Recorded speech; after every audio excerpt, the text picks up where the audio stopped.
Hi everyone, நாங்கள் twin B பேக்கர்ஸ்லேருந்து பேசுகிறோம். First time நாங்கள் வந்து வாய்ஸ் ஓவர் கொடுக்கலாம் அப்படின்ட்டு நினச்சி நாங்கள் வாய்ஸ் ஓவர் கொடுக்குறோம். கொஞ்சம் எப்படி இருக்கோ அட்ஜஸ்ட் பண்ணி கேட்டுக்கோங்க. நாங்கள் இன்றைக்கி பண்ணியிருக்கிறது வந்து மூஸ். இந்த மூஸ் வந்து ஹிஸ்ட்ரி சொல்லணும் அப்படின்னு சொல்லிட்டு நாங்கள் ட்ரை பண்ணியிருக்கோம். மேபி எல்லோரும் கேட்டு எப்படி இருக்குதுன்னு சொல்லுங்கள். இந்த மூஸ் வந்து 18th செஞ்சுரியில் ஃப்ரான்ஸில் வந்து கண்டுபிடிச்ச ஒரு ரெசிபி. அவங்களோட நேமில் வந்து இதை லான்ச் பண்ணியிருக்காங்க மூஸ் அப்படின்னு சொல்லிட்டு. பட் நம்ம தமிழில் வந்து அதுக்கு வேறு நேம் இருக்குது. ஃபோம் மாதிரி அது வந்து க்ரியேட் பண்ணுறது.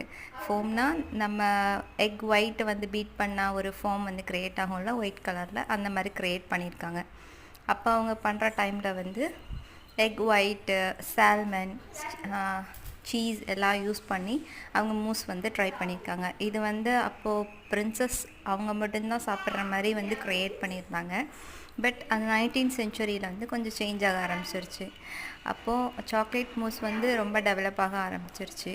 அதுக்கப்புறம் 1930s வந்து நம்ம எலக்ட்ரிக் பீட்டர்லாம் இருக்குல்ல, அதில் யூஸ் பண்ணுறதுனால அந்த எலக்ட்ரிக் பீட்டர் யூஸ் பண்ணி நிறைய டைப் ஆஃப் மூஸ் வந்து கண்டுபிடிக்க ஸ்டார்ட் பண்ணிட்டாங்க. அப்புறம் அது வந்து ஒரு நார்மல் மூஸாக வந்து க்ரியேட் ஆக ஆரம்பிச்சிருச்சு.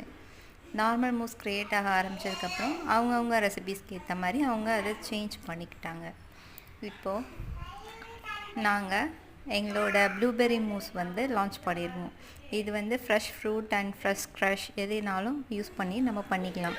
பட் சாக்லேட் மூஸும் இதுக்கும் நிறைய டிஃப்ரென்ஸ் இருக்குது. ஃப்ரூட் பிடிச்சவங்க வந்து இதை நிறையா விரும்பி சாப்பிடுவாங்க. பட் சாக்லேட் மூஸ் அளவுக்கு இது இருக்குமா அப்படின்னா டவுட் தான். ஏன்னா சாக்லேட் மூஸ் தான் ரொம்ப ஃபேமஸான இருக்கிற ஒரு ஸ்வீட்டில் இருந்தது. இந்த மூஸும் நாங்கள் வந்து ட்ரை பண்ணியிருக்கோம். நீங்களும் எப்படி இருக்குன்னு பார்த்துட்டு எங்களுக்கு கமெண்ட் பண்ணுங்கள். தேங்க்யூ. நாங்களும் இந்த மூஸில் வந்து நிறைய டைப்ஸ் வந்து க்ரியேட் பண்ணியிருக்கோம். Chocolate mousse, blueberry mousse, strawberry mousse, அப்புறம் அதுலேயே வந்து மேங்கோ மூஸ், ஃப்ரெஷ் மேங்கோஸ் கூட கட் பண்ணி நம்ம யூஸ் பண்ணி பண்ணிக்கலாம். மூஸுன்றது வந்து ஐஸ்கிரீம் டைப்ஸ் மாதிரி தான் இருக்கும். ஸோ நீங்கள் எல்லோரும் ட்ரை பண்ணி எப்படி இருக்குன்னு எங்களுக்கு வந்து சொல்லுங்கள். யாருக்காவது வேணும்னா எங்களுக்கு ஆர்டர் பண்ணுங்கள். Please contact our twin B bakes. Thank you everyone.